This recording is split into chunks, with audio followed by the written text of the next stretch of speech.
अरविंद केजरीवाल हारे, लेकिन हार में बदले वाला एंगल है। अब बदले वाला एंगल क्या है?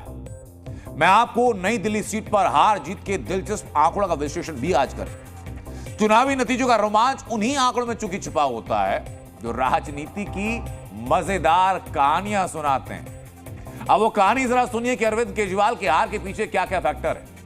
नई दिल्ली सीट पर जो अहम फैक्ट सामने है वो है कि सीट पर अरविंद केजरीवाल जितने वोटों से हारे, लगभग उतनी ही वोट जो मिली हैं कांग्रेस प्रत्याशी संदीप दीक्षित को मिली। तो क्या नई दिल्ली सीट के इस नतीजे के साथ संदीप दीक्षित ने 2013 के विधानसभा चुनाव में अरविंद केजरीवाल के हाथों शीला दीक्षित की हार का बदला लिया?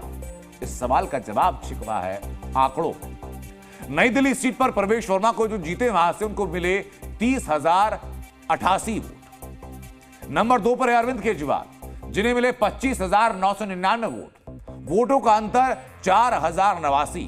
तो तीसरे नंबर पर रहे संदीप दीक्षित जिन्हें मिला है 4,568 वोट। अब सोचिए ये कंपटीशन में अगर नहीं होते तो बहुत हद तक संभावनाएं हैं कि ये वोट बैंक अरविंद केजरीवाल के पास शिफ्ट होता। इस तरह से अरविंद केजरीवाल बीजेपी के प्रवेश वर्मा से उतनी ही लगभग वोटों से हारे, लगभग जितनी वोटें संदीप दीक्षित को मिली हैं। और इसीलिए कहा जा रहा है कि संदीप दीक्षित ना होते तो संभवतः इस सीट पर नतीजे कुछ और होते।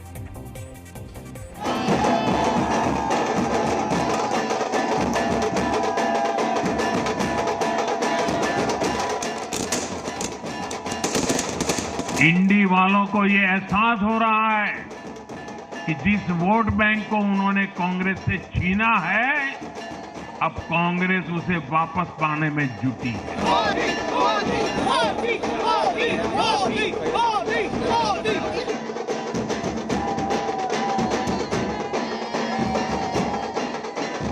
उन लोगों ने बदला लिया है तो उनको मुबारक।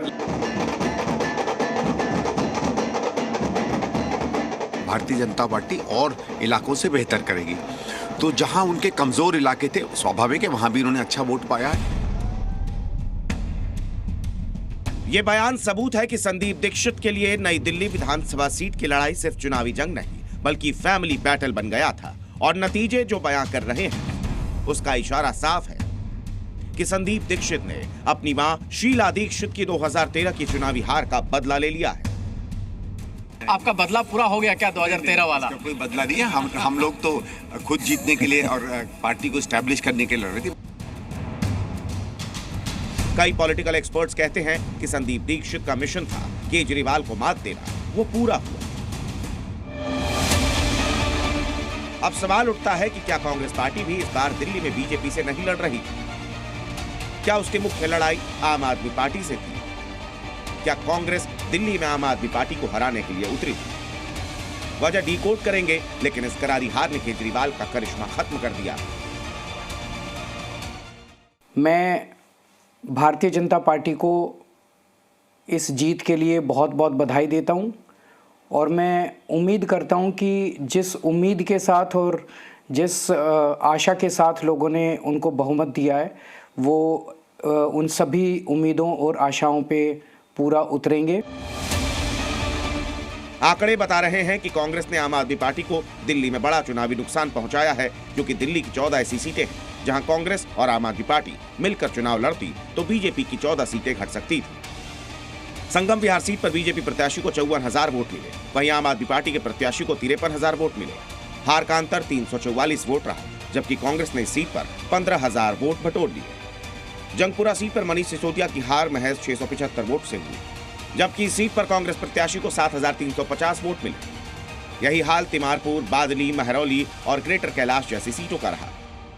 साथ आते तो भी उसी तरह हारते जैसे वो जनरल इलेक्शन में आ रहे थे। हमारे लिए जनता का आशीर्वाद जो है बिल्कुल डिसाइसिव मैंडेट के लिए था। साथ आते तो शायद और हमारा परफॉर्मेंस अच्छा होता, लेकिन अगर वो साथ नहीं भी आए तो उससे कोई फर्क नहीं पड़ता। हमें 50 के आसपास सीटें आने वाली थी, वो सीटें उसके आसपास आई हैं और हम बिल्कुल संतुष्ट हैं। सियासी जानकारों का दावा है कि हरियाणा के चुनाव नतीजे आने के बाद से ही आम आदमी पार्टी को लेकर कांग्रेस का रुख सख्त हो गया था। दिल्ली विधानसभा चुनाव में कांग्रेस अपने खोए हुए जनाधार को वापस पाने में जुटी और इसमें थोड़ी कामयाबी भी। यहीं से आम आदमी पार्टी की मुश्किल बढ़ गई, क्योंकि आम आदमी पार्टी कांग्रेस के परंपरागत वोट हासिल कर ही अब तक जीत रही थी।